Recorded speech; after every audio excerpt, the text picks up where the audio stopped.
சாலை பாதுகாப்பு மாதத்தை முன்னிட்டு வாசன் கண் மருத்துவமனை இந்தியா முழுவதும் ஓட்டுநர்களுக்கு இலவச கண் பரிசோதனை மற்றும் விழிப்புணர்வு நிகழ்ச்சிகளை நடத்தி வருகிறது. இதன் பகுதியாக மதுரை அண்ணா நகர் கிளையில் தலைமை இயக்க அதிகாரி டாக்டர் கே கமல்பாபு சுமார் 6 வணிக ஓட்டுநர்களுக்கு இலவச கண்புரை அறுவை சிகிச்சை மற்றும் பள்ளி கல்லூரி வாகன ஓட்டுநர்களுக்கு இலவச கண் பரிசோதனை வழங்கப்பட உள்ளதாக தெரிவித்தார். ஓட்டுநர்கள் 6 மாதங்களுக்கு ஒருமுறை கண் பரிசோதனை செய்து கொள்ள வேண்டும் என்றும் ஆரம்ப கட்டத்திலேயே கண்புரைக்கு சிகிச்சை பெற வேண்டும் என்றும் அவர் வலியுறுத்தினார். சாலை பாதுகாப்பு மாதத்தினை முன்னிட்டு வாசன் கண் மருத்துவமனையில் 1000 ஓட்டுநர்களுக்கு இலவச கண்புரை அறுவை சிகிச்சை மற்றும் இலவச கண்பரிசோதனை. தலைமை இயக்க அதிகாரி டாக்டர் கே கமல்பாபு தகவல். மதுரை இந்தியா முழுவதும் வாசன் கண் மருத்துவமனையில் சாலை பாதுகாப்பு மாதத்தினை முன்னிட்டு இலவச கண் பரிசோதனை மற்றும் விழிப்புணர்வு நிகழ்ச்சிகள் நடந்து கொண்டு உள்ளது.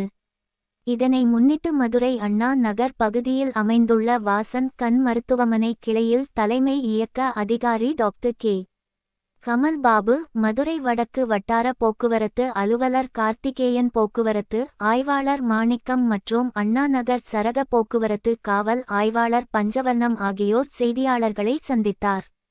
தலைமை இயக்க அதிகாரி டாக்டர் கே கமல்பாபு பேசுகையில், இந்தியா முழுவதும் சாலை பாதுகாப்பு மாதம் ஜனவரி 11 முதல் பிப்ரவரி 11 வரை கடைபிடிக்கப்பட்டு வருகிறது.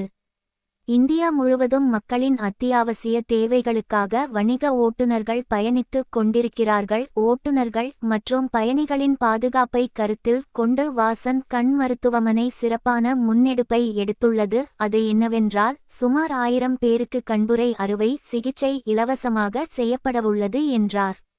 மேலும் பள்ளி மற்றும் கல்லூரி வாகன ஓட்டுநர்களுக்கும் இலவச கண் பரிசோதனை செய்யப்படவுள்ளது. இந்த வாய்ப்பை அனைத்து வணிக ஓட்டுநர்களும் பெற்று பயன்பெறுமாறு கேட்டுக்கொள்கிறோம் என்றார். மேலும் ஓட்டுநர்கள் 6 மாதத்திற்கு ஒருமுறை நிச்சயமாக கண் பரிசோதனை செய்து கொள்ள வேண்டும். கண் கண்ணாடிகள் சரியாக பரிசோதனை செய்து அணிய வேண்டும் என்றார். முன்பு எல்லாம் கண்புரை 60 வயதிற்கு மேல் தான் ஏற்படும். ஆனால் சமீபத்திய காலங்களில் 45 வயதிலிருந்தே கண்புரை ஏற்படுகிறது. எனவே கண்புரையை ஆரம்ப கட்டத்திலேயே சரி செய்ய வேண்டும் என்றார்.